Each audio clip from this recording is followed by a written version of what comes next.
সমতুল্য ভগ্নাংশ বার করার একদম সহজ পদ্ধতি। তো এখানে বলেছে 1/5, 1/5 সমতুল্য ভগ্নাংশ বার করতে গেলে আমরা কি করব, প্রথমে 2 দিয়ে গুণ করে দেব, লবকেও 2 দিয়ে গুণ, হরকেও 2 দিয়ে গুণ করব। তাহলে কত হবে, 2 1 2 আর 5 2 হয়ে গেল 10। এটা একটা সমতুল্য ভগ্নাংশ হলো। আবার আমরা করতে পারি 1/5কে এবার 2 দিয়ে গুণ করা হয়েছে, 3 দিয়ে গুণ করব। 3 দিয়ে ও লব এবং হর দুটোকেই গুণ করব, তাহলে হয়ে যাবে কত, 3 1 3, 5 3 15। এটা আরেকটা সমতুল্য ভগ্নাংশ হলো। আবার যদি আরো একটা বার করতে চাই, তাহলে এইভাবে 1/5কে আমরা কি করব না 4 দিয়ে গুণ করব লব এবং হরকে, তাহলে হয়ে যাবে 4 5 4 20। তাহলে 2 10, 3 15 এবং 4 20 হয়ে গেল সমতুল্য ভগ্নাংশ।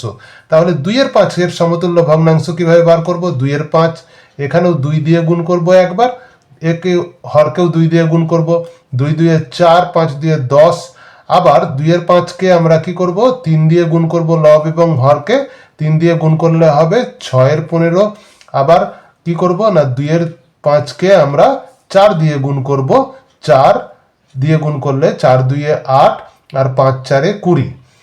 তারপরে কি করব, সি এরটা বলেছে মিশ্র ভগ্নাংশ দেওয়া আছে, দেখো 1/3, আগে এটাকে অপ্রকৃত ভগ্নাংশে করে নেব। 3 1 3, 1 আর 3 গুণ করে দেবো 3, 3-এর সঙ্গে এই ওপরের একটাকে যোগ করব 4, 4টা ওপরে লিখবো, নিচে 3 লিখবো। এইবার কি করব না একে 2 দিয়ে আগের মতোই নিয়মে করব, 2 দিয়ে দুটোকেই গুণ করব, 2 4 2 8 হয়ে যাবে, 3 2 6। আবার দেখো 4/3, 3কে তাহলে আমরা 3 দিয়ে গুণ করব, 3 4 12, 3 4 হয়ে যাবে 12। আবার হরকেও 3 দিয়ে গুণ করলে হয়ে যাবে 3 3 9। আবার কি করব না 4কে 4 দিয়ে গুণ করব, 3কেও 4 দিয়ে গুণ করব, উত্তর কত হবে 16/12। আবার এটাও দেখো মিশ্র ভগ্নাংশে আছে, এটাকে আগে অপ্রকৃত ভগ্নাংশে করব। 6 6 36, 36-এর সঙ্গে 1 যোগ করব 37 হবে, 37/6। এইবার 37কেও আমরা কি করব, 2 দিয়ে গুণ করব, আবার 6কেও 2 দিয়ে গুণ করব, 37 দুগুণে হয়ে যাবে 74, 74 আবার 6 2 হয়ে যাবে 12। এইভাবে আরও মিশ্র তোমরা সমতুল্য ভগ্নাংশ যত খুশি বার করতে পারবে। এটার ক্ষেত্রে কি হবে, 3 5 15, 15কে 4 যোগ করলে হবে 19, নিচে হয়ে যাবে কত 5। তাহলে একেও 2 দিয়ে গুণ করব, একেও 2 দিয়ে গুণ করব, 19 2 38, 5 2 10।